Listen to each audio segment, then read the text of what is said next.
Hey, Hey, how do my teeth look? I mean, just like anybody else's teeth, kind of yellowish, brownish. Thanks. What you asked? I mean, I got them polished. I tried to get them whitened, but my dentist said my teeth were too sensitive, so I couldn't get whitening. Too sensitive? Yeah, like I have really sensitive teeth. Like even just like eating ice cream, like really Okay, sensitive. all right. Hey, what's the name of this dentist? Let me go talk to this dentist. I bet you I can get him to whiten your teeth. I mean, I doubt you'll be able to get them to do it because my teeth are too sensitive. Like they're not gonna do it. No. I'm gonna make this dentist an offer he can't refuse. What are you going to offer them that they don't already have? They're a dentist. They make almost as much as doctors, if not the same amount. I'm gonna make him an offer he can't refuse. He won't be able to refuse it. Seriously. I get what you said, but my question is, what is that offer going to be? Well, I'm going to get their house cat and I'm going to sever its head and I'm going to put it in bed with them. What? Yeah. That's insane. Why would you do Hey. It's just teeth whitening. I can live with my Hey. Take the gun, leave the cannolis. Huh? What? You don't know what I'm talking about? No, what do you I'm talking about my teeth. Well, I was just, quoting The Godfather. I don't know The Godfather. Oh. What is that? It's a movie with Marlon. It's considered one of the greatest movies ever. Marlon Brando, Al Pacino. Oh, I've never seen it. You haven't seen it? You haven't seen it. No way. You're out of order! You're killing me, Smalls. Fasten your seatbelts. You're tearing me apart! Houston, we have a problem. What we've got here is failure. Conceivable. God damn you all to hell! Hello and welcome to You haven't seen it? The podcast where I forced my wife to watch movies she never cared to see. I'm your host, Joey. And I'm his wife, Erin, the one who'd rather sleep with the fishes than watch these movies. You're saying you'd rather be dead Yep. than watch some of these movies I make you watch. So, you're the Punisher, yeah. The whole time we were watching The Punisher, you're just going, oh God, I wish I was dead. I wish I was dead. Why is this actor's name Berkowitz? Why is this character's name Berkowitz? Wow. So how you doing today, Erin? I'm doing pretty darn good. I'm feeling great. Yeah. Feeling great? That's it. Cool. Yeah, it's the end of the school year is closing in. It's getting so close. I'm pretty excited about that. And we're getting ready to go to Disney World. Yes, we are. We are preparing to go to Disney World this summer. It'll be my first time. It'll be your second time, right? Yep. And it'll be our daughter Joliet's first time as well. And she's going to have so much fun. Yeah. I'm going to make sure she does. I'm going to make her have fun. So do they have Godfather Land at Disney World? I doubt it. 'Cause that's what I would want to see. No, they have Star Wars. Yeah, Star Wars Land or whatever. I guess. I don't know what it's called. Star Wars World. No, I don't know. I hope it's good. There's not a whole lot of Disney properties that I really like. I'm hoping I enjoy the Star Wars section of the park, whatever it's called. I'm excited about that one because it wasn't there when I went. Right, yeah. It's been a long time since I've been. I went when I was in high school, and I think I went in 2008 maybe. So almost 15 years of new stuff. Yeah, so it's been a long, long time. So there's definitely going to be some things that I haven't seen. There's probably going to be a couple things that I have seen that have been there for forever. But just a couple. I mean, I don't know how much has changed. I just didn't realize how, when we started researching it, I didn't realize how big Disney World was. Oh, yeah, it's huge. It's like the size of 5 or 6 Six Flags. Mm-hmm. Because the only theme parks I've ever been to are Six Flags and then Busch Gardens. Yeah. Oh, and we went to Universal Studios. Which they have 2. They have 3? 2 parks, and now, since we've been, they built a water park. Oh, okay. But I'm not counting that. Yeah, but not even like comparing that, like you compared one park to the size of a Six Flags. No. One, like Epcot maybe is the size of a Six Flags, and that's the smallest park. Wow. The biggest park, like Magic Kingdom, and like that park is so big. I would say it's maybe 2, maybe more. It's huge. The size of huge. two Six Flags? 2 Six Flags. They're huge. They're enormous. It's a lot of walking. I remember whenever I left, we were riding a charter bus home, and like literally the whole ride home, I was just massaging my feet because they hurt so bad. I wore Converse the whole time like an idiot. Oh, yeah. But I was like, I gotta look cute in my Converse. Yeah. So maybe maybe a little emo kid. Maybe when we get back, we'll do a bonus episode, and anybody planning to go to Disney World in the future can maybe learn a few things from us. Maybe we'll do a little Disney movie that one of us has never seen. Yeah. And then we'll... Songs of the South. Have you seen that? No, isn't it? I've never seen that it. either. Disney's buried it. That'd be kind of interesting. I don't know. Yeah. Oh boy, that's a real collar puller. Yeah. So anyway, enough about Disney. We're talking about The Godfather today. The Godfather. It is 1972. It's considered one of the best American that's when it movies. It came out in 1972? Yes, it came out in 1972. It's considered one of the best movies ever made. It's on AFI's Top 100 and won Best Picture. Marlon Brando got Best Actor in a Lead Role for it, and it's got James Caan, Robert Duvall, Al Pacino. Whenever you Diane told me, Keaton. I mean, this cast is stacked. When you told me that was Al Pacino, I didn't recognize him because I've only known him as Al Pacino. Yeah, you know modern day Pacino. And whenever like I was looking at him, like I didn't recognize him.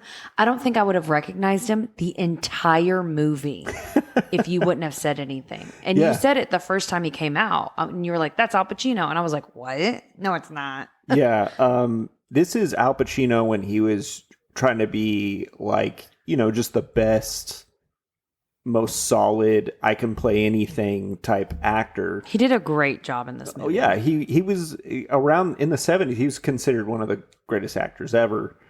And I think like his voice changed after he did Scarface.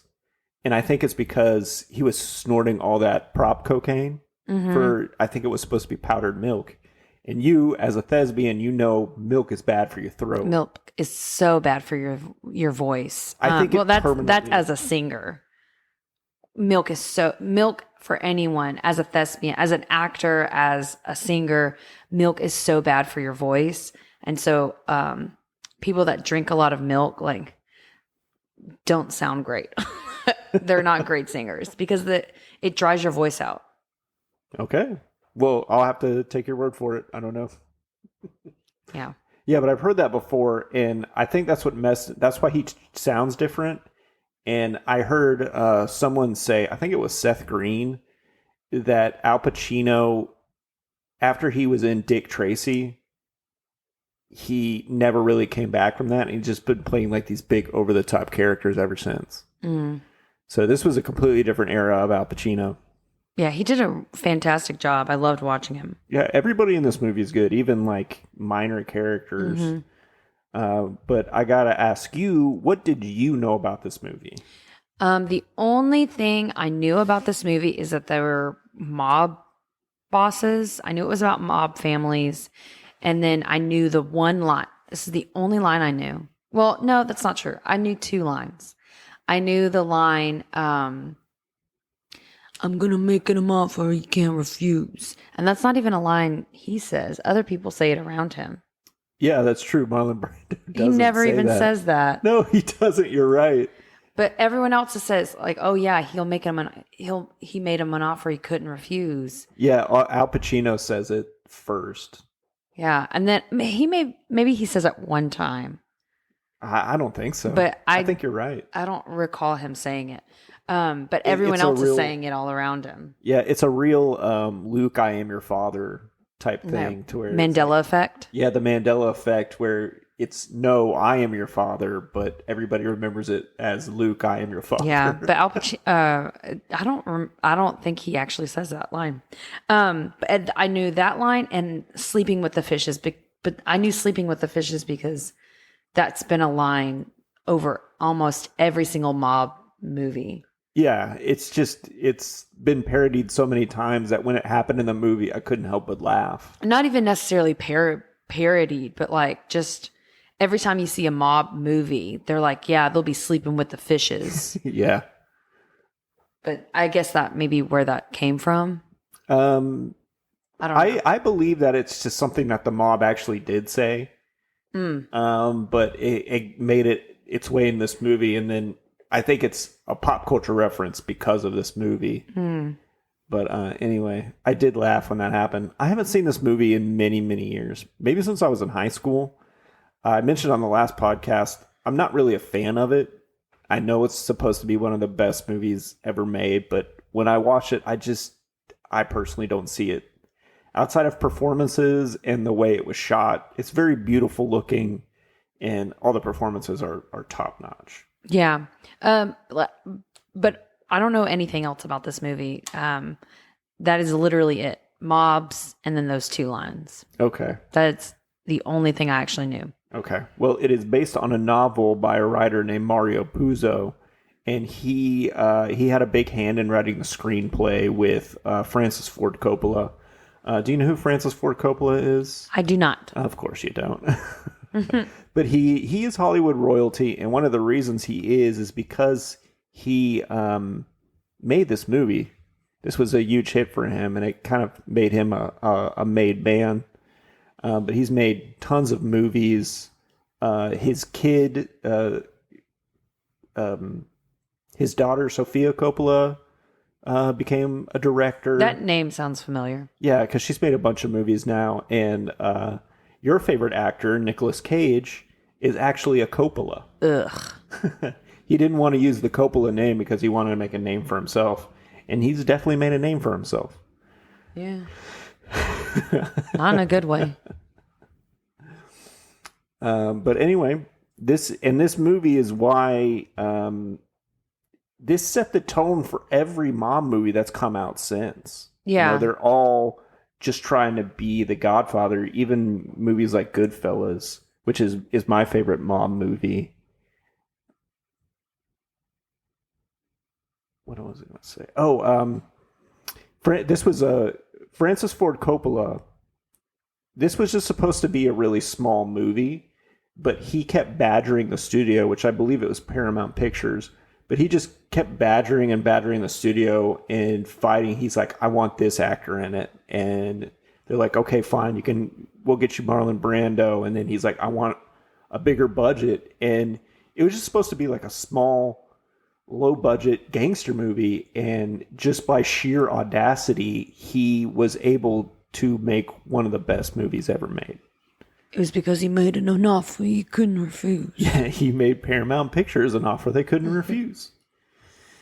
That's going to be over this podcast this whole time. You're just not going to stop? No. All you right, have to make me an offer I can't refuse. Just give me your general impressions on the movie. General impressions, it's long. Super duper long. We broke this up into 2 nights because it was just getting too long. But it was enjoyable. It was very enjoyable to watch. I feel like that is my no bullshit assessment. Okay. So what are your initial thoughts on the movie? Something that you need to get out now. Some little thoughts that I wanted to just kind of talk about. When they first brought on Kay, there were all these like FBI outside. So it starts off with like this wedding, and there's all these FBI like outside by their cars, and they're trying to track down the mob. I get that.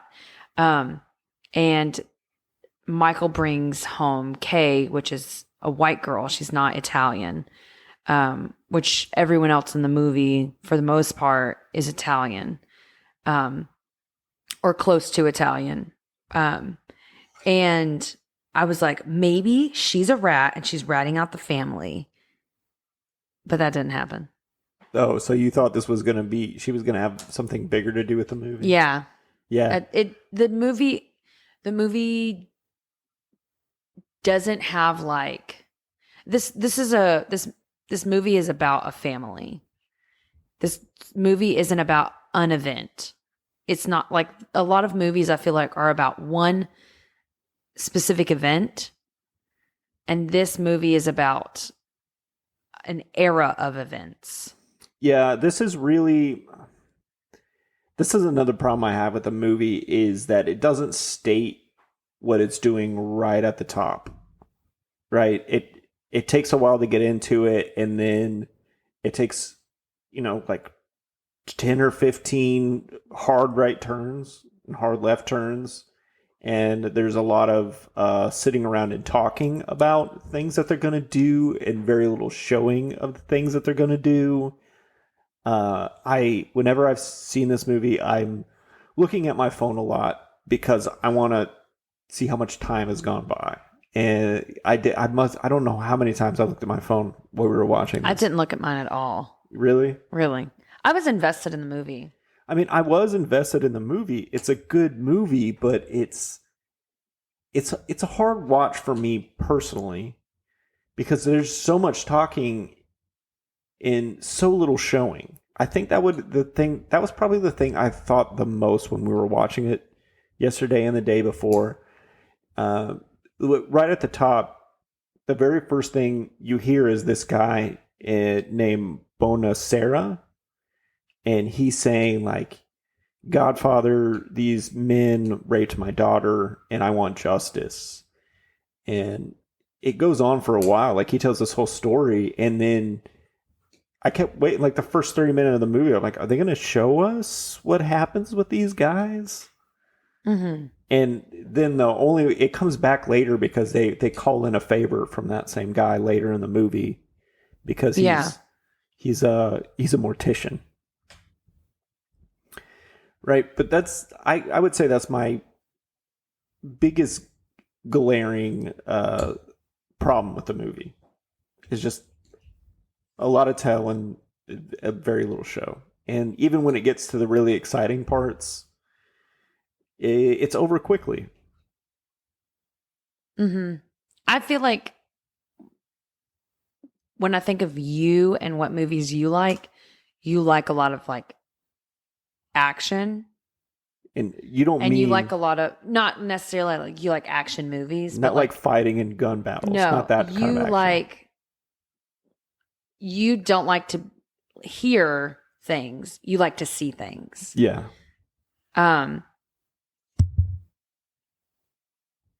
And you keep messing with that, and it's like tapping in. Anyways, you like to watch movies like what is that one TV? You loved Breaking Bad. You loved Better Call Saul, and you always kept telling me, "Oh my God, I love that they don't tell me things; they just show it, and it's like subtle and like you barely notice it, but like I noticed it." And I think that is very much you as a person. You like to. Well, I think part of the problem is this movie is just older. Yeah. So, I mean, I'm fine with dialogue heavy movies, but there's just something about this one. I was just like, are you guys going to shut up already? And then also, I almost said Michael Keaton.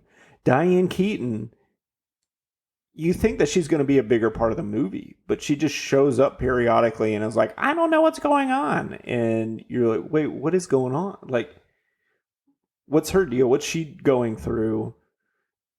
They don't show when Al Pacino comes back from Italy after his wife gets blown up, he's like, "Oh, it's been about a year."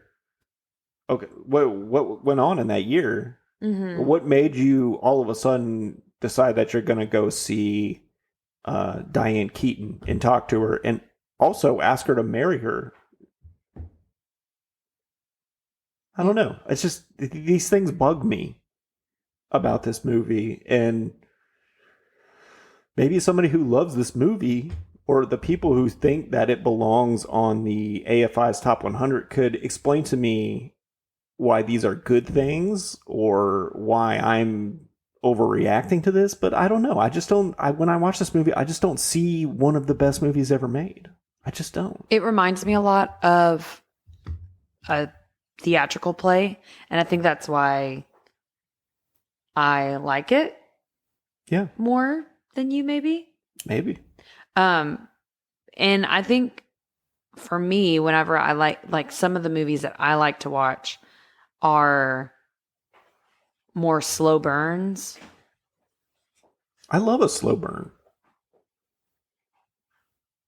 I mean, I've seen movies that I've really enjoyed, and it really has just been two people in a room talking.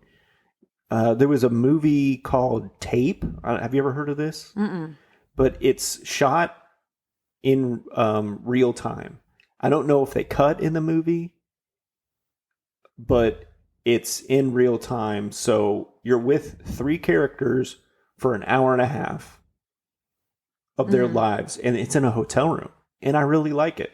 It's such a great movie. I just don't know. I don't know what it is. I feel like The Godfather should be more epic than it is. And I remember thinking The Godfather 2 was much better. Oh, okay. And in The Godfather 2, they are flashing back to when Vito Corleone, Marlon Brando's character, first immigrates here. So it shows him as a little kid. It shows him as a young adult and, becoming a mafia boss. I think 2 is a much better movie.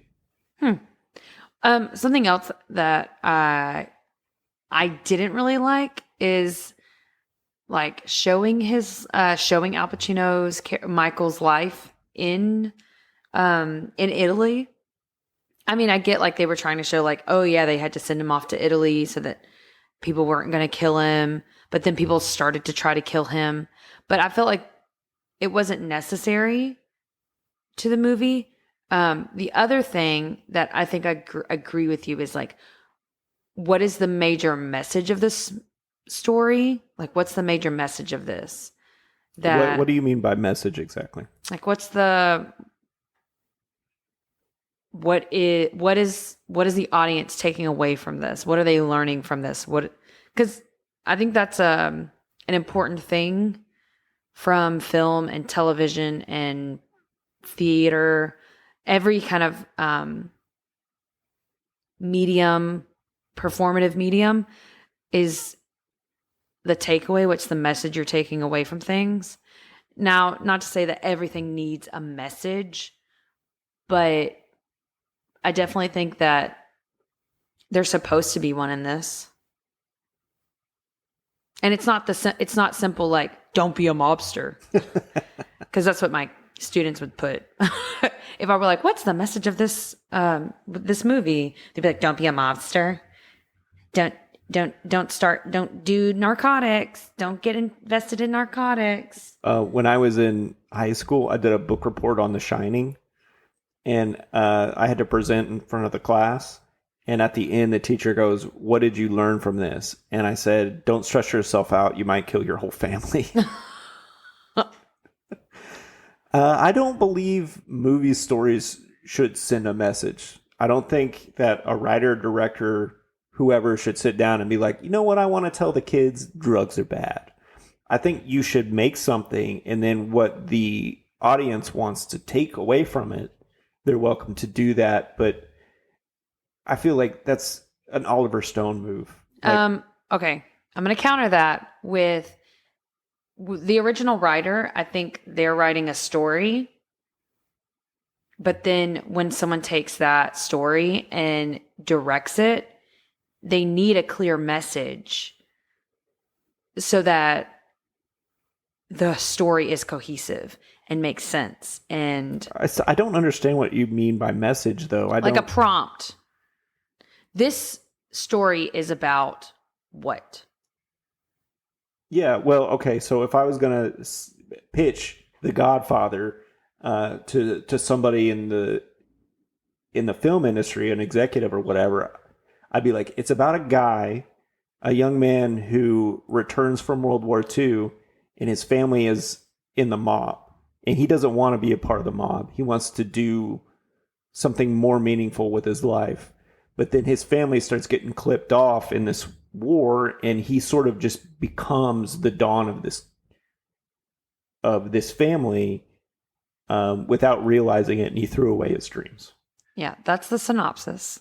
Okay, so what would the message be? I don't understand what you mean by message. So, putting it in a sentence, based off of the story of it, you could say the message behind this is when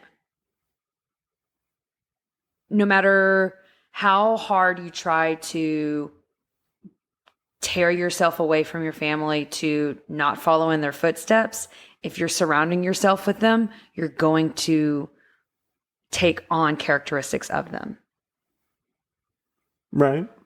So that could be the message. So, but that's sort of what your takeaway from it. Yeah, and I'm not saying that that's the only takeaway. I'm not saying that's the only thing. What I'm saying is this movie is so long and so drawn out, and so there's so many different parts to it that it's hard to come up with, like, what is the message? What's the point of this? Yeah. What's the point of watching this? Why should I watch this?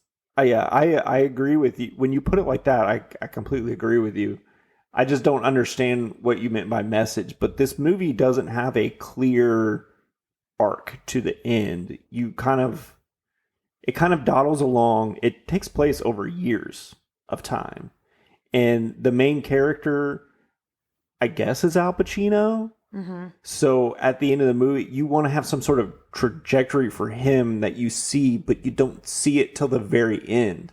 At the very end of the movie, I'm like, oh, right, he becomes the boss of the Corleone family. Yeah. But at first, you're just like, he doesn't want to be part of the family, but then he agrees. He even is dismissive about it to his girlfriend whenever they go to the wedding. Yeah, it's very clear that they have an idea, like, this is way before hippies, but after the war, he wants to do something more meaningful and that's good for society, it seems like. And so does And that's also what Don wanted for him too. Was it? Mm-hmm. Who's Don? His dad. Vito. He was the Don. He was the Don. You said Don like his name was Don. No, I know he is the Don. I don't know his real name. Vito Corleone. Okay. But, where was I? Oh, yeah, he doesn't want to be part of the family. He doesn't want to do the family business. It's not that he doesn't want to be part of his family. You can tell he loves his family. Yeah. But then he gets wrapped up in the killing of the that other guy. I forget what his name was, and then that police chief. He gets caught up in that because they shoot at his dad, and he's like, "Okay, this is getting too personal." Yeah, well, I mean, that's normal for mob stuff, but the fact that it was his dad, he's just like, I can't stand for this. And that's why he agrees to kill the police chief.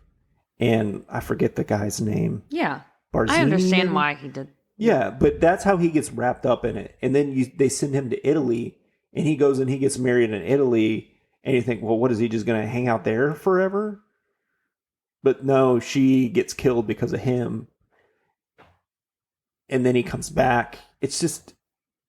I thought they were going to send her with him to America. Yeah, I think she probably would have, but I don't know. It's just, there's so much back and forth in this movie, and there's so much to remember. I had to read the plot again before we sat down just to make sure I knew, like, okay, this guy gets killed, and then they have a meeting, and then this guy gets killed, and then they retaliate for this guy. Like, to remember all the little thing. It's like when you see the private investigator in the movies, and they've got the cork board with the pins in it and the yarn going to like, oh, this person here, this person's connected to that person. That's how I feel about this movie. And I guess maybe some people are into that. But I'm not. Yeah. I think also something that the movie doesn't do too well is it doesn't get you invested into many of the characters. The only characters I feel like it somewhat gets you invested in is Michael. Okay. And Vito. All of the other characters, even his brother, like they seem to like hint at like, oh yeah, he had a kid and a wife, but he was like cheating on his wife with this girl, and like right. All this other stuff was happening. But like it just seemed very like face value. It wasn't in depth. And like you saw like, oh, like his sister got married and then he started beating her. And there was one moment where like they started to show her husband's character a little bit before he started actually beating her. And like she like says something to him and he goes, shut up. And I was like, what? Yeah, they right away develop his character as a scumbag. Well, I mean, no, it's not even right away. Like you don't see that until halfway into the movie. Right. But it was right before he beat her when he said shut up. And so I was just like, it was after they shot his dad. And then they were in their house. Okay, I guess I don't remember exactly. But what I'm saying is like all of these little relationships to I don't know how to say their last name. Corleone? Yeah, Corleone family. It was all very face value and surface level. It wasn't in depth. You didn't really want to care for these people. It doesn't matter that they're mobsters. I didn't really care about them. Any of them, even Michael. Yeah, I would say I don't care about these people at all. I mean, they're mobsters. And at the end, like when he lies to his wife, when he lies to Diane Keaton, I was like, I hate this guy. Mm-hmm. Maybe that was different in 1972. Maybe movies didn't end like that. But I mean, it's pretty common now. And I think the reason that like I liked, because you've shown me Goodfellas, and I liked Goodfellas. Goodfellas. Fellas, whatever. Goodfellas. Hello, Goodfellas. Well, I like Goodfellas because 2 pence a pound, 2 pence a pound, Goodfellas. Okay, anyways, Goodfellas. You like his character at first, and then you see he becomes shitty, and then you're like, I hate him. He's a fucking asshole. Well, the thing about the main character in Goodfellas is they give him a somewhat redeeming quality for a gangster. Exactly. Yeah. But they don't do any of that for any of these other characters. No. Like, there's no like redeeming qualities except like, oh, but we're family. I'm sorry, but I'm not into Olive Garden families. Oh, man. Could you imagine if they had these people do commercials for Olive Garden? No. No, I can't either. I tried to think of something and I was like, I can't think of it. Yeah, I got nothing. Yeah, I don't really find any of the characters likable. There's a fair amount of women characters in the movie, but it doesn't even come close to passing the Bechdel test. You remember what that is, right? Yeah. It's definitely not. So if you're listening and you don't remember, it's 2 women have a conversation that's not about a man. And it's even better if the women have names. So every woman in this movie had a name, but every conversation they have was about the men. Yeah, and I don't remember seeing 2 women even actually speak to each other. No, well, I think the mom and the daughter, there's this like brief moment. Brief? Very brief. Okay. But you don't even hear the conversation. Maybe. They could have. Maybe it does pass the Bechdel test and I just didn't notice. No, it doesn't. You can't hear it. Like, I think it's like the short little thing but you can't even hear the conversation because men are talking over top of it. Oh, okay. And I really like Talia Shire. She was Adrian from the Rocky movies. I don't know who that is. Was that the sister? Rocky's wife from... I'm not talking about that. The sister. Okay. Yeah. She's also a Coppola. She didn't use the last name. All right, so, I mean, this is a long movie, so I don't think we should go scene by scene. Maybe, like, blurb by blurb. Yeah. Like, we could talk about the whole wedding. The whole wedding was very long. It was a long scene. I was like, is this going to take place over the whole wedding? Yeah. And it's all of these people just going up and being like, thank you for having me at your daughter's wedding. I have this thing I would like for you to do. I'll do this for you if you do this for me. Yeah. Like, you know. Yeah, so I already mentioned that the guy who wants justice for these two men raping his daughter. Vito says he won't kill them. But what did he say? He was going to... I don't remember. He said he's unable to kill them. But yeah. I didn't write down what he said. Yeah. And... but he says, you come to me on the day of my daughter's wedding, and you ask me to kill this man. And he says, I can't. Or whatever, I don't know. That's not justice. Your daughter's still alive. I remember that part. Yeah.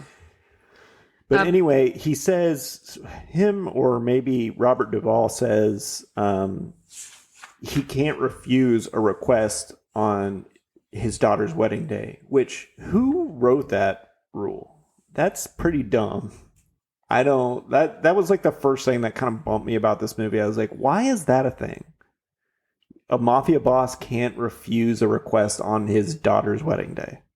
I don't know. Didn't make sense to me. But anyway, so Al Pacino comes and he's in his... Well, there's just one moment where they're trying to take a picture and then Vito's like, is Michael here? And they go, no, Michael's not here. And he's like, okay, we can't take the picture. Right, yeah, he won't take a picture. So you can see that he's very invested in his youngest son, Michael. Yeah, the thing about this movie is, since they're mobsters, they don't hug really and tell each other that they love each other, but they have a way to develop them, like they're a tight-knit family and they care about each other. Mm-hmm. That's why Sonny is willing to beat people up for his sister, and they'll wait to take pictures until Michael's there and things of that nature. And we also meet Tom Hagen, played by Robert Duvall, mentioned a minute ago. But he was adopted by the family, and he is what they call a consigliere, which is some type of lawyer. He's a legal advisor to the family. Mm-hmm. So, but he's treated like a brother. Yes, he is considered family. They consider him like a blood-related family. And he is protected.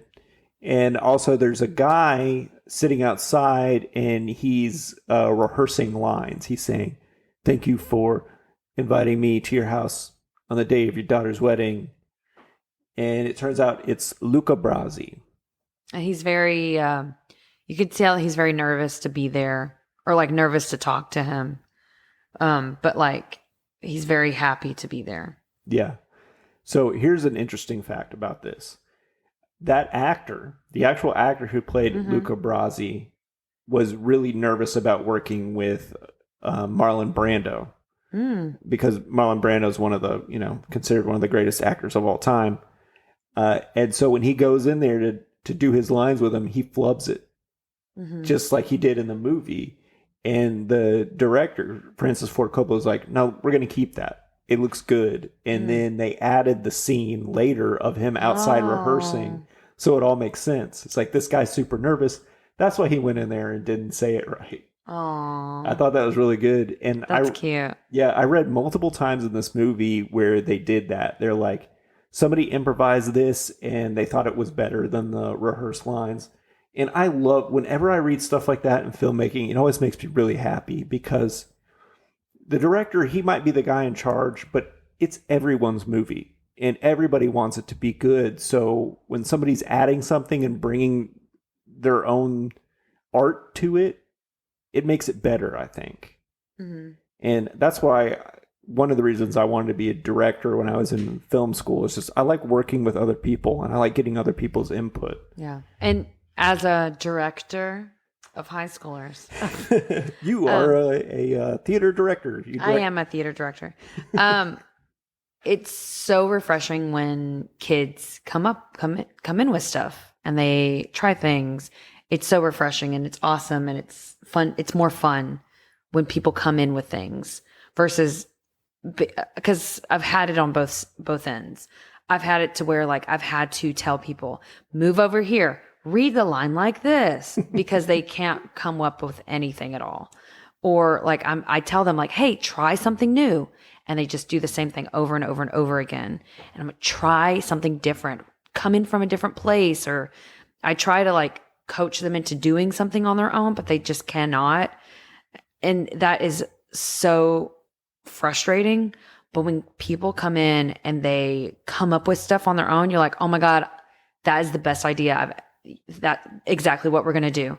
I had like my students right now, we're working on a musical. And they were like, what if we did this for the choreography? And I was like, absolutely. My choreography was trash. We're doing that. So it's so much more fun and more. And I know that the kids enjoy that too. Cause they're like, oh, I came up with that. Yeah. And they need to learn if they're going to continue to do theater, they need to learn it's a collaborative effort. Yeah. And everybody needs to do their part. You're not just reading the lines. You have to create a character. Yeah, that's fun stuff. That's what I really liked about filmmaking. Too bad that ended for me. So is there anything else you want to say about the wedding? No, not really. All right, so around Christmas time. Well, actually, also during the wedding, there's a guest that comes in and he's a singer.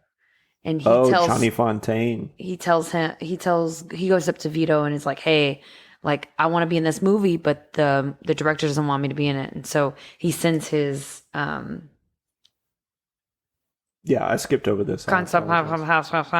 I skipped over this part. I forgot about it. But yeah, Johnny Fontaine, who is kind of like a Frank Sinatra analog, he wants to do a movie, but this studio head won't cast him in it.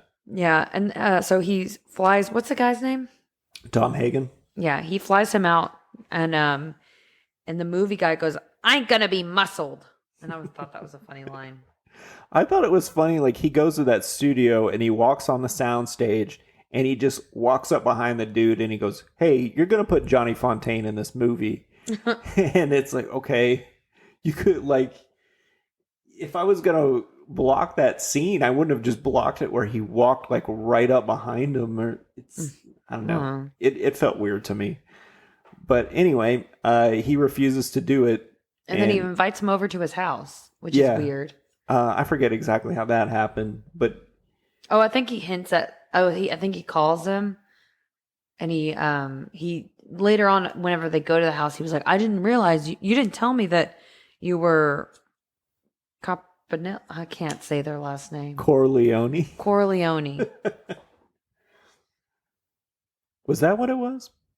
I don't know. But anyway, he goes to the house and the guy, like, he goes off, the head of the studio, and he uses... before he does that, he's like showing him all around his mansion and he shows him this really beautiful horse. Oh, right. And he shows him this, he's like, this is the most beautiful thing ever. He goes, I'm not going to race him. And I thought in my head, I'm not going to race him. I'm going to turn him into glue. So, do you know much about horse racing? Not really.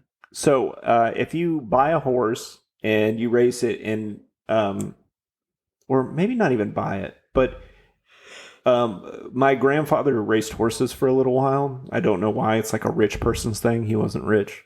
But where you really make your money with a racehorse is breeding it. So the guy was saying, like, I'm not going to race this one. I'm just going to breed it.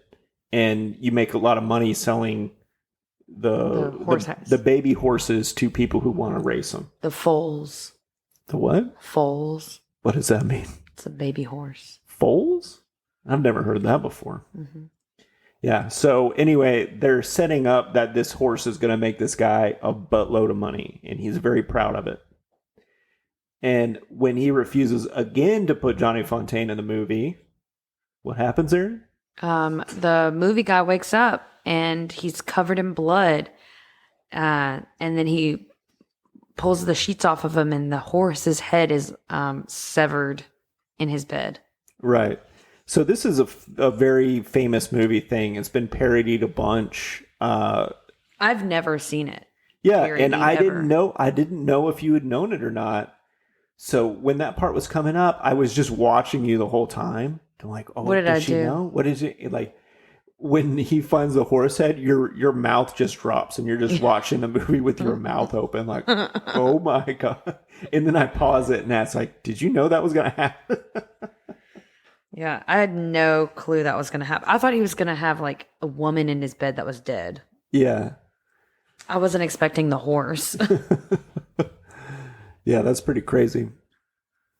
So then some time passes by, and they have a meeting with a drug baron named Tortellini. Tortellini. Tony Tortellini. Do you know why I know that one? Why? Because that's a type of pasta. That's a pasta. Tortellini. Stuffed tortellini. That isn't that the thing at Olive Garden? It's stuffed tortellini. It's like over 2,000 calories for that one. It's delicious. It is very good. But I don't need it anymore because it's too high in calories. Yeah, it's a little too much. It's decadent and delicious, though, I gotta say. But they're talking about he's trying to convince Vito to get into narcotics, but Vito says, "Nah, that's too nasty. We're not going to get into that because gambling, alcohol, and women is enough. Like that's." Yeah, he says drugs get out of control too fast, and like they get kids hooked on it, and they want Corleone to be in it because he's got deep pockets. They want him to invest in it, and also he's got cops in his pocket. He's got politicians in his pocket, but he declines, and they don't like it. And then they decide to kill the big guy. Yeah, Luca. They send Luca Brodsky as to spy on them, essentially. But they know it, so they kill him. I didn't realize that was why they killed him. Yeah. He was kind of sitting in there as a mole, I believe. But they knew what he was doing, so they killed him. What did you think about that, his death scene? Again, so sad. Okay. You liked him? I liked him. He's kind of like he's like a teddy bear type character. I know. I whenever they killed him, like my jaw dropped again. Because I was like, no, he's a nice guy. Yeah. Also, and he was so happy to be at the wedding. But he was the one I cared about the most of this whole freaking movie. I don't want him sleeping with the fishes. Anyway, what did you think of his death scene? It was traumatic. It was visceral. Yeah, they stabbed his hand so that he couldn't move, and then because he's a big guy. They strangled him. Well, yeah, I know. I'm saying like he was a big guy, so they stabbed his hand so he couldn't move, and then they strangled him. They came up behind him and strangled him, and then I put, why'd they kill the big guy? Well, the thing is that I liked about it is they hold on it for a long time. In a movie now, they would show the ligature go around his neck. And then cut away. They would cut away, yeah, to like his feet or maybe a close up on his eyes or something. But it's very visceral because they show it for like a good 10 seconds of just him being strangled with his hand pinned to the bar. Yeah. Yeah, it was good. I really liked that shot a lot. And you don't like it. You don't like seeing that poor guy die. Yeah. And then I see like, oh, the narcotics family started killing the other people's family. Because then he put out a hit on, well, then they try to kill Corleone. Yeah. They kill him while he's buying fruit, or they try to. Yeah. And Fredo tries to jump out of the car and shoot back, but he fumbles his weapon. Did you think Fredo, the guy with the big head, what did you think of his character? What do you think that they were trying to put across with him? That he's an idiot? I don't know. Yeah, that's exactly what they were. Okay. Because later on he's like into the gambling thing in Vegas, and he's like, why are you all messing with this guy? And it's like, you're an idiot. Shut up. Yeah, he's dumb as hell. He's like the oldest one, right? I believe so, but he's the black sheep of the family. And he has a whole great character arc through The Godfather 2. And I won't spoil it for you in case we ever watch that one. Okay. So they try to kill Vito Corleone, and they kidnap Hagen. And they use Hagen as a pawn to say, like, hey, you're gonna go into the business with us. But they still won't, right? Who's Hagen? Tom Hagen, the adopted one. Yeah. They're like, they kidnap him so that they can tell you. They say, you got to tell Sonny he's got to accept it. He's got to accept the narcotics, because they were like, because if Vito lives, then Sonny's got to accept it for him, because it's going to be bad for all of us. Right. Something else that happened that it's not important, but I just wanted to say it. Yeah, go ahead. Mikey and Kay have a date, and she has the ugliest wig I've ever seen on. Yeah, that was a really bad wig. Yeah, it was so bad. Like the hairline started like at her, or like the bump started at her hairline. And I was like, that's impossible for your hair to do that. It was so bad. No, not in the 40s. It wasn't. It was. That's not possible for your hair to do that. It was the ugliest thing I've ever seen. So then Vito is in the hospital, and Michael goes to see him, but the hospital is pretty much deserted. And Michael's confused because there's supposed to be police officers there. Yeah. But nobody's there, and he goes out to the front, and then these cars. Well, someone's walking up. It's the cake guy. Yeah, the cake baker. And he was trying to bring Vito flowers, and he's like, okay, put the flowers away. Put your hand in your jacket like you got a gun, and we're gonna stand out like we're like security for Vito. And then they the people that are going to come kill Vito drive by, and they see them, and they're like, oh shit. And so they call the cops, or they call the person to McCluskey, the cop chief, the police chief. But we find out that the police chief is in cahoots, is with the Tattaglia crime family. He's in their pocket, so he had the officers taken away, and then he beats up Michael, right? Mm-hmm. And he breaks his jaw. Oh, is that it? He broke his jaw? Yeah, that's right. That's why he's talking funny. That's why his like jaw's all swollen, and then he can't move his bottom jaw. Yeah. And you can't.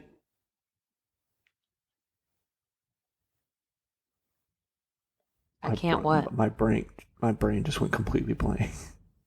But he breaks his jaw, and then like they take him back home. Well, then they like call some people in, and they're like, these are private detectives. They're allowed to be here under the law. You can't kick them out. And so they go in there and protect him. And then the cop's like, fine. And he lets him go. And the other cops that are with the police chief are like, we can't take him in. He doesn't have a gun. And all this other stuff. And then he goes back to his house where he's talking to Sonny. And then the guy's like, we're going to have a meeting, and it's only got to be with Mikey. Right. Yeah. I don't understand why though.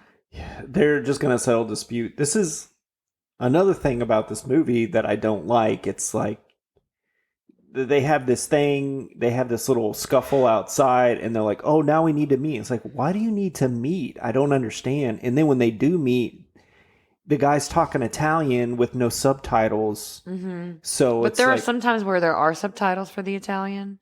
And so a lot of times there are subtitles for the Italian, but it's just like, okay, we need to get them in the same room so Michael can kill them. It doesn't feel right to me. It just doesn't feel like it makes sense. And then they're like, oh, you go ahead. We'll use one of our informants to find out where they're going so we can plant the gun ahead of time. It just feels like an easy fix to me.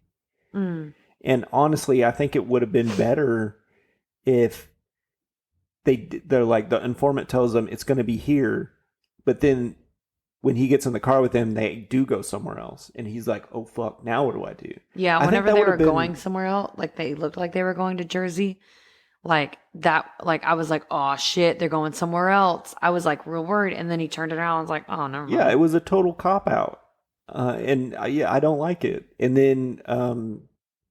then he just shoots him in the head. Like, the meeting doesn't really discuss anything. He shoots both these guys in the head and runs away.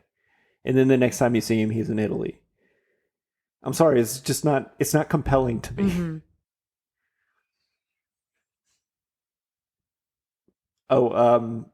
That's another scene that's been parodied in a lot of movies. There's a movie called Mafia, and it's a spoof, like Airplane or The Naked Gun.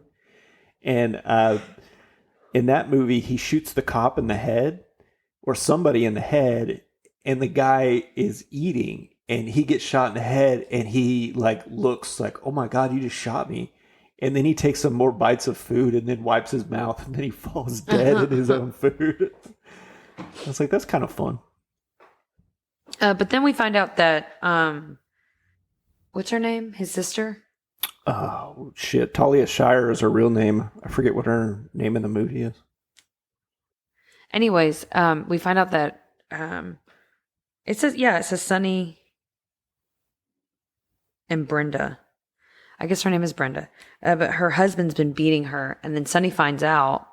And then Sunny goes to beat up Brenda's husband. That fight choreography was not good. It was real bad. Like, most of the fighting in this was pretty good. Like the strangling, like the murders, they were all pretty good. But that fight choreography was not good. Like, there were punches, like the angle was bad.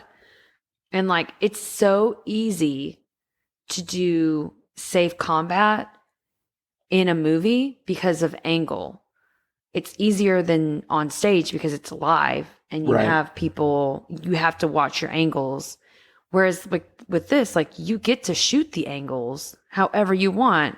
And you could tell from the angle, like, they had them sideways, and it, like, you could see, like, they had like a foot in between them. And I was like, that is so, like, such bad fight choreography. Whoever did that fight choreography did not do a great job. I think this was a time where they didn't really do choreography much for scenes like this. Like, they didn't block it out too heavily. I think you can see that because, like, the shots are much longer than they would be if it was shot today. Like, there's a long shot of him getting out of the car and running up to that guy and like chasing him around, and then when he's got him in near those trash cans and he's hitting them, they hold on it for a long time. Yeah. And I think it looks better that way, even if the fight choreography is not that good. And it shows kind of how unhinged Sonny is, because he bites his hands for no reason and he hits him with a garbage can. Like, he's just going nuts. I think it's one of the most compelling scenes of the whole movie. And I remembered it really well. And I remembered that there was a fire hydrant spraying everywhere, which that's such a fun specific to just have a bunch of kids playing in a fire hydrant. And like, Sonny's so, like, he's got such a short fuse and such a temper that he doesn't even care that kids are around and other people are around. Yeah. I think I read online that it took them a few days to get that whole scene right, and they had to use like 70 background actors or something like that. So, I mean, when you're watching this movie, you have to keep in mind the whole time it was made 50 years ago now. So things are just going to look different. They're going to bump you, you know? But I do agree, like, fight choreography, not great at that point. Yeah. But I think the scene's still effective. The scene was fine. The fight choreography could have been better. Right, yeah. And then we like jump to Italy where Mikey has been, and it's it's hard to tell how long he's been there because he's still got a black eye from when his jaw was broken. And yeah, his face is bruised the entire time he's in Italy. Yeah, and he gets married. So I don't know how long it takes for you to heal from a jaw, like a broken jaw, but I mean, a year max? Absolute max? No, he wasn't there very long. I think he had been there for days when he saw the Apollonia. woman. Yeah, Apollonia. And he'd only been there for a few days, which is why he doesn't speak Sicilian. Mm-hmm. Because he hasn't learned any yet. And yeah, that's pretty much it. I think they got married within days of him meeting her. Mm-hmm. And there's a little part that if you're not paying attention, you'll miss it. But they say like, oh, he says, where are all the men? And he says they all died in World War II. Because Italy fought in World War II as well. I remember I remember him asking where are all the men. I didn't hear what he said. He said he didn't say it was in World War II because it was just right after. I think he said in Vendetta, which might have been what the locals called the battle or something like that. But he was definitely referring to like the men died in the war. Oh, okay. So that's why women outnumber men. So when he told this Apollonia's dad, like, hey, I want to take your daughter's hand in marriage, and I'm also like a rich mobster, he was probably like, oh yeah, that's great. I can get rid of one of my daughters. Yeah. But anyway, she gets blown up because one of his bodyguards was a mole and put a bomb in their car. But it didn't blow him up, just his wife. Yeah, which I thought was like, how did it blow up with her in it, but not him? Because she just started it. Oh, I guess so it would blow up when you start it? Yeah. Oh, okay. I don't know how car bombs work. I used to install them for a guy. That's how they always work in movies. You start it up. And me being a mechanic, I'm assuming they hook it up to a wire that when you turn the ignition, it sends 12 volts. Because you have battery power and you have switched power. If you hooked it up to battery power when you're installing the bomb, you would just blow yourself up. So, anybody listening at home, if you're looking to install a car bomb, make sure you put it on switched 12 volts. Okay. Anywho, but like you see him coming out, and his bodyguard is like turning, and he looks over at him, and he like runs off, and you hear Apollonia be like, "Come, Mikey," and then and he's like, "No," and then she explodes. Yeah, it's super short and like weird, and I like it. I thought it was really effective because the bodyguard is making his way towards a gate. Yeah. And he turns around, and Michael can tell from the look on his face that like something is wrong. Yeah. Oh no, like, that I'm saying is good. It was just very short. Yeah, it was very. And you couldn't tell that he was a mole until that moment. Yeah. But I think it would have been interesting to see, like, because I suspected one of them was going to be a mole, just because like I was like, movies, one of them's going to be a mole. Well, that's the thing I don't like. Yet another thing I don't like about this movie is there is so much double crossing in it. And it's impossible to know who's going to be the double crosser. When you watch... Which I liked at the end, later on, whenever like, this is how you're going to tell that they're double crossing you. I liked that they told us how we would know. Yeah. Yeah, that's fine. But it just happens so much in this movie. Mm-hmm. I was going to say, in The Matrix, when you watch that movie, there's one guy in the group who wears snakeskin leather. You don't remember The Matrix, but I don't remember anything of The Matrix. Joey keeps saying I've seen it. I don't think I have. There's one character. It's Joey Pants, Joe Pantoliano, right? He's the character. He's going to be the turncoat, right? But you almost know it immediately because he kind of got a smarmy way of talking. And when they go in The Matrix, he's the only one of them that's wearing snakeskin leather. Everybody else is wearing like regular cow leather or whatever you want to call it. Okay. But since he's got snakeskin leather on, you go, oh. He's a snake. Yeah, he's a snake.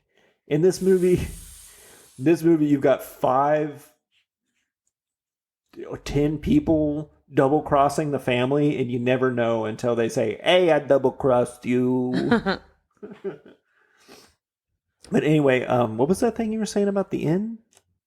But, well, I was going to get to it later. Okay, we can jump around. It doesn't matter. But like at the end when before his dad dies, he tells Mikey, he's like, this is how you're going to know that they're double crossing you. The person that asks you to meet with this person is the person that's double crossing you. And it was Abe Vigoda at the funeral who was like, oh, you need to go meet with this guy. Yeah, you need to meet with him. Yeah. And that's how everyone knew, oh, you were the one that double crossed. Right. Which I thought that was a clever way to do, like, that was a clever thing. Maybe that could have been at the beginning and we could have tell like, oh, like this person's double crossing this man. Because I think this is something that is a playwright and probably also a screenwriting thing. The audience wants to be informed of what's going on before the characters. Like we want to be in the know-how. So like telling us like, oh, like heads up, this is what's going to be going on. Like we want to predict. Yeah. things. And you want to be on the journey with the character. Mm-hmm. Yeah. So that means sometimes you have to know before they know. Yeah. And then if you are going to reveal something, it's got to be good so that you're like, you jump up out of your seat and go, oh my God, like if you're going to hide something from them. Yeah. But audience wants to know, like make the audience a character and let us be informed also. You know what I mean? Right. Yeah. 100%. Anyways, so Brenda calls up Sunny again because her husband starts beating her again. Yeah, they have an insane fight. Yeah. And so Sunny is starting to drive. He like gets frustrated and he drives over and then he's at this toll booth and then everyone starts shooting at him and they kill him. Right. Which I thought was like, I mean, in the moment you were like, oh my God, what the hell? Like how did they know that he was going to come through there? But then later on at the end, you find out that like he was an informant also. Yeah. That, Michael goes to see, what is it? Was his name Carlo? I don't know. But anyway, his sister's husband, and he's like, who did you meet with? And he says it was Barzini. And so, like, yeah, he did set up Sonny to be killed. Mm-hmm. And that's another really famous scene when he gets gunned down. What did you think of it? Do you think it was an effective scene? Yeah. I thought it was effective. I thought, like, it came out of nowhere. Yeah. I wasn't expecting him to get killed. And I knew that there was, like, a war thing going on, like the mob war. I knew that was going on, but I wasn't expecting him to be killed on the way to go save his sister. Yeah. I thought it was really effective. And it's when that car isn't going to go in front of him, you're like, oh, no. Oh, yeah. Whenever that car doesn't go, you're like, oh, shit, they're going to kill him. Yeah. And then you see the toll booth guy, he ducks down just for the people who might be a little slower, might be like, oh, okay, now, like, yeah, he's in trouble now. But yeah, it's just your classic gangster movie. They're using, what do they call those guns? Tommy guns with the round belt-fed bullet shooter thingy.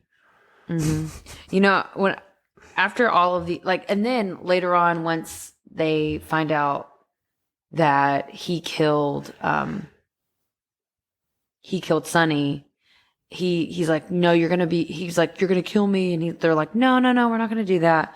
We're going to take you and you're going to be in Vegas for us. And they take him in this car and then the big guy's in the back seat and he strangles him. And also, like, I think they're trying to hint at that the big guy, like the big fluffy guy that's like the guns with the cannolis. Oh, yeah. Bring home the cannolis. He, like, you're suspecting that he's going to be the one that's going to double cross. Oh, yeah. At the funeral, because he, like, goes and says hi to him. But then he doesn't come up and say, we should do a meeting. Oh, yeah. It's kind of, he is kind of a misdirect at that. Mm-hmm. God, this movie just has so much information constantly coming at you. The guy that they kill, and he says, leave the gun, take the cannolis. Mm-hmm. I don't even know who that guy was. Did you know who that guy was? I don't know his name. No, I mean, like, what did he do? Why did they kill him? I don't even remember. I thought he was the guy that was in the car with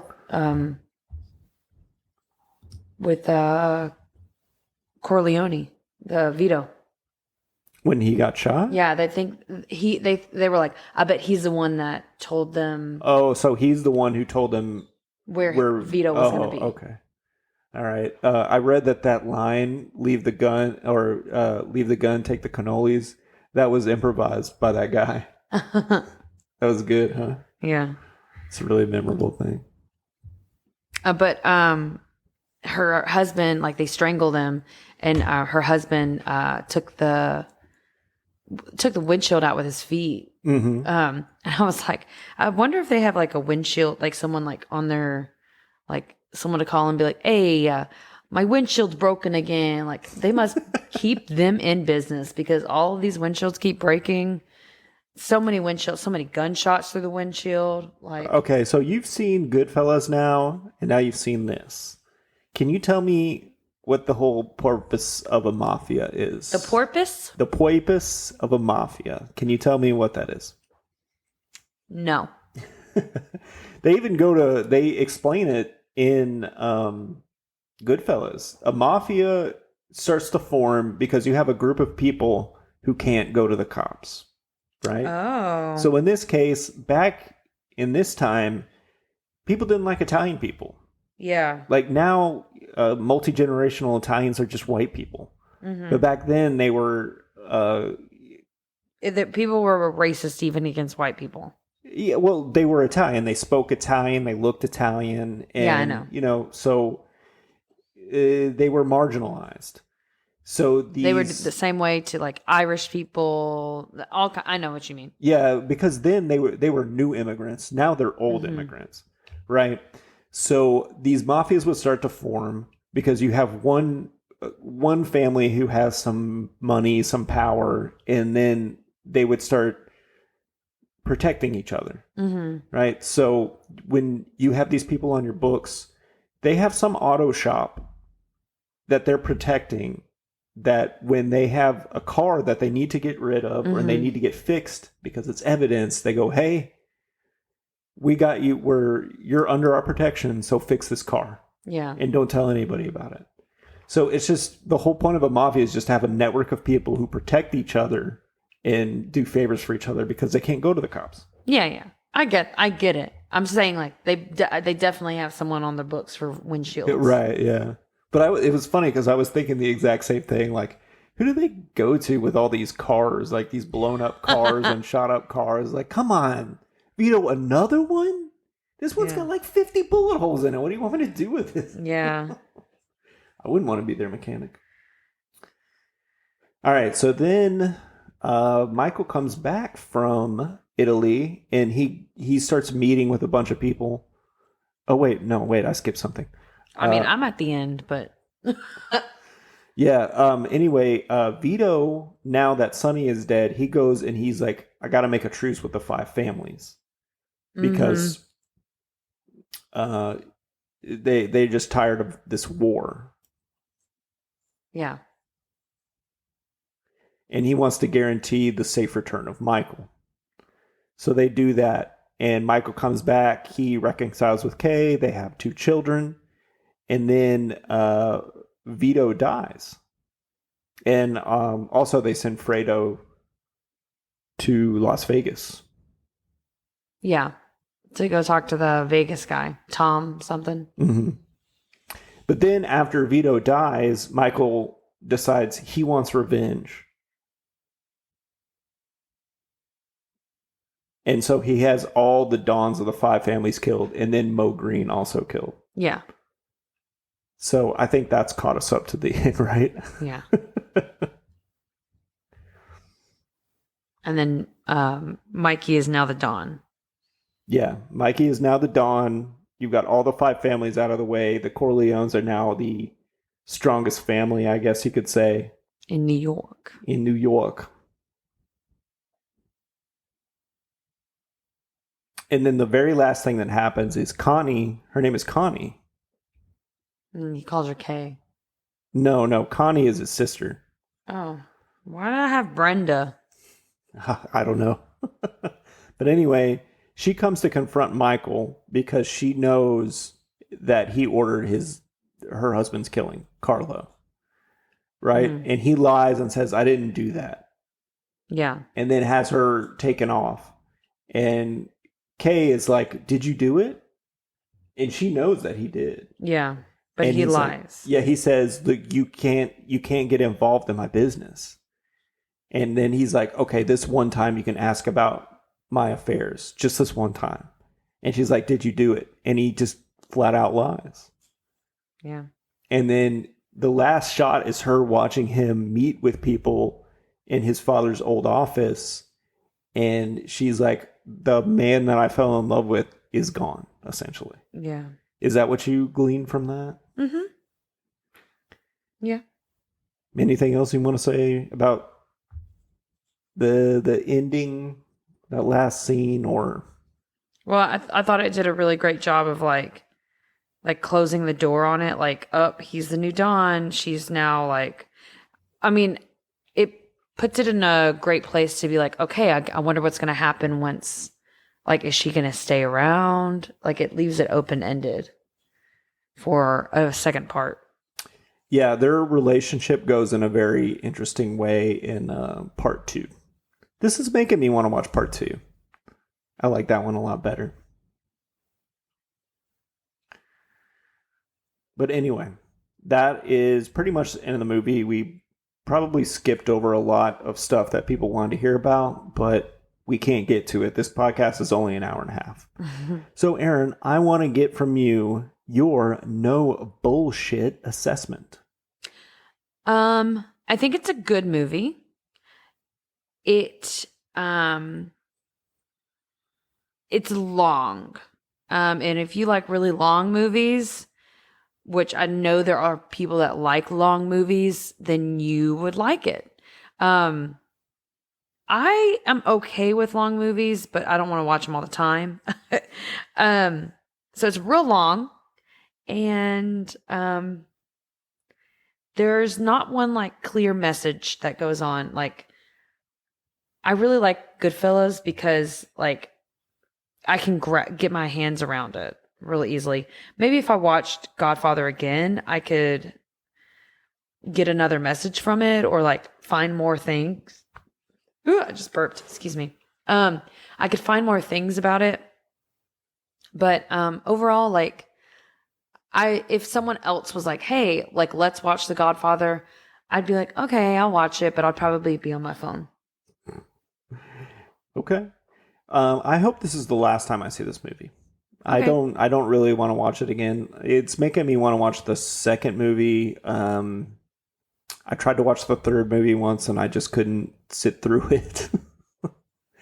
Goodfellas is my gangster movie. I like it. I'm glad that you brought it up because that movie is very clearly about one guy's lifetime in the mob, starting from when he was a teenager to when he got thrown behind bars after his whole world came crashing down on him. Right? It has a very sharp trajectory, and it is also on the AFI's top 100 list, top 100 American movies. So, I don't know. Why are gangster movies so good? Why are they so compelling? I don't know. Violence. I think it's really just because it's about this very fucked up world that you couldn't experience otherwise. You can read about it or you can watch a movie about it.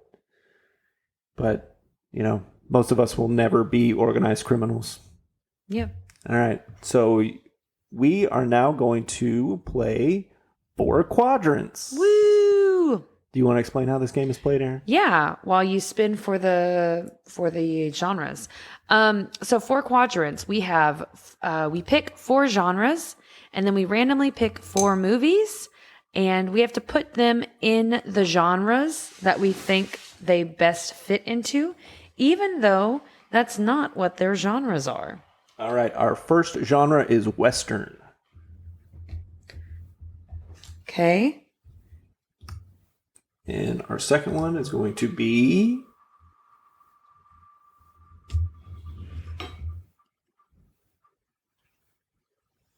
Slasher.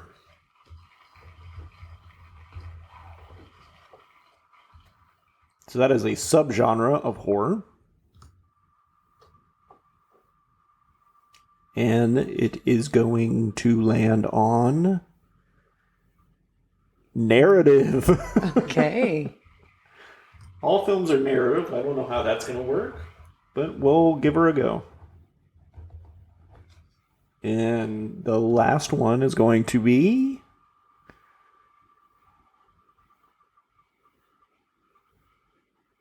action. Womp, womp, womp, womp. Action movie. Okay, so these movies are going to be random. The first one that we put, we'll have to put in a random spot, whichever we think best fits, and then we'll go in order.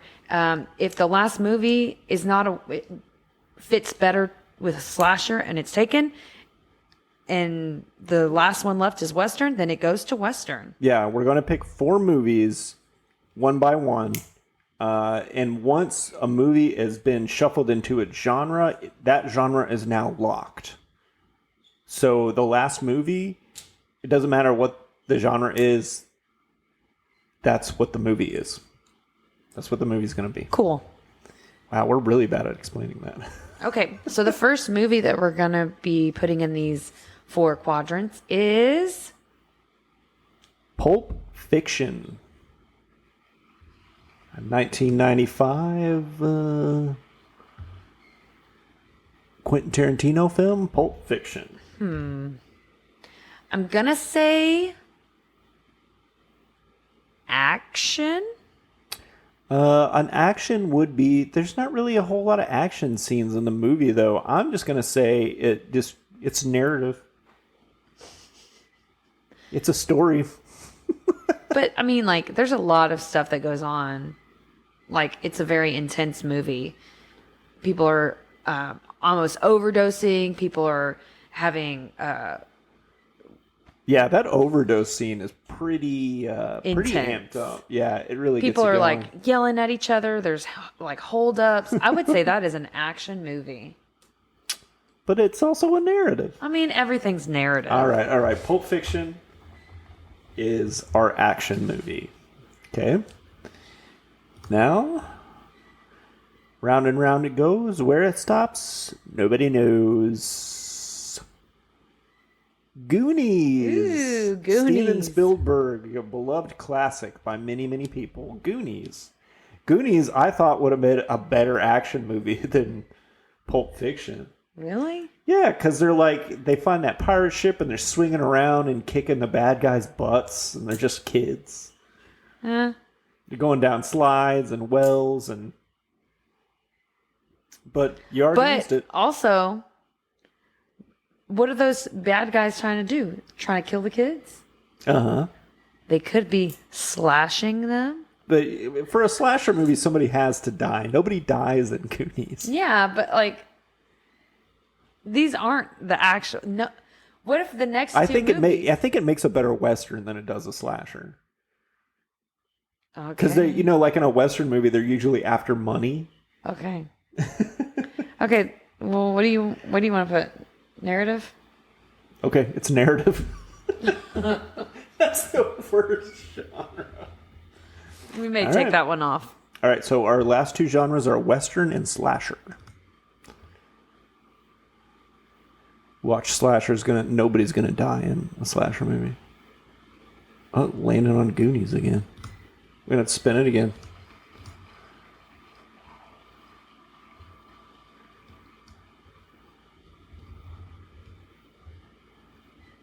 Groundhog's Day. All right, so nobody dies in Groundhog's Day, but there is maybe a way you could retcon it to be the reason he keeps living the same life over and over again is because or the same day is because he died. He died in a blizzard, and those are his last. Is that what people think? No, I'm just saying it could be like a Jacob's Ladder scenario. Or is it a Western? Because it doesn't even. It takes place in the Northeast United States. Okay, it's slasher. Groundhog's Day is a slasher because Bill Murray. Someone killed him. Because Bill Murray might have been dead. But I feel like with the slasher, someone has to kill you. It's not like just someone dies. Someone has to kill you. Okay. And our final movie is Wizard of Oz. Remove. Okay. Oh, you get the... You could just remove it. Oh, okay. I didn't realize that. So our last one's Wizard of Oz, and our Wizard of Oz is a Western. And it takes place in Oklahoma. Yeah. No, Kansas. It's Kansas. Which I think is Midwest. I believe Kansas is the Midwest, not the Wild West. Anyway. Western. So this is it's how... West-ish. West-ish. All right, so this is how we're going to break it down. Wizard of Oz is now a Western. So if this were an old school blockbuster, you would go and take the Wizard of Oz VHS or DVD and go stick it in the Western section. Slasher is Groundhog's Day, a fun comedy. Now it's a horror movie. Goonie is a narrative, which means it's a story, which is the most accurate one so far. And Pulp Fiction is an action movie. Okay. Question though. If you could change if you could change Groundhog's Day, where would you put it on these? If I could put Groundhog's Day anywhere, yeah, I would definitely put it in narrative. Okay. Because it is a comedy, but it's also not like what would you put as slasher? Slasher, I would definitely put Wizard of Oz because that house is killing people. Oh, but also Dorothy kills the witch. Yes, she does. Hey, I like it better if we choose later. I think Wizard of Oz would be a fantastic slasher. Yeah, maybe we should change the game to where we should get all the movies first. Okay. Because it's more fun to shuffle them around, I think. Well, I think we would just get all four and then be like, okay, this is where we're going to put them. Yeah, that's what I'm saying. Okay. But to have a discussion about which one fits better where. Okay. So we're adjusting this. Yeah, we're going to adjust it. And I think Goonies is a better action film. I think Pulp Fiction works better as a narrative because it's got 5 different stories going on. So. That's true. Okay, which fits best as a Western? Goonies? Goonies, yeah. Because they've got this family that's involved in crime coming after them. Where does Groundhog's Day go? Groundhog's Day is narrative. And then action would be Pulp Fiction. Pulp Fiction. Sounds right.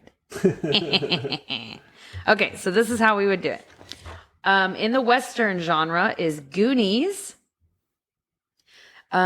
Wizard of Oz is now put in with the slasher movies. So what's another slasher movie? Friday the 13th? Yeah, those are next slashers. to Friday the 13th? Or what's a movie that starts with W? That's a slasher. I don't know. Anyways, Wizard of Oz is now a slasher movie With the narrative, we have Groundhog's Day. And our final action movie is Pulp Fiction. All right, so we did that game twice. All right, Aaron, what is the next movie that we're going to be watching? Our next movie is going to be Licorice Pizza. Yeah, we're going to be doing one that actually came out fairly recently. Yeah, I've never seen it. Yeah, it's a Paul Thomas Anderson movie. I'm a fan of a lot of his other movies, like There Will Be Blood. I really, really enjoyed that movie. There will be blood. That's a really great movie. And if you had an issue with anything we said, or you want to hate on me because I don't like The Godfather that much, Joey... Or love on me because it's me. Just kidding. Write us an email at joeyanderinpod@gmail.com. JoeyandErin. Yeah, it's the girl, Aaron. Pod? Yeah. Pod, P-O-D, @gmail.com. That's correct. All right. Well, that's going to do it for us here at You Haven't Seen It? Bye, everybody. Goodbye.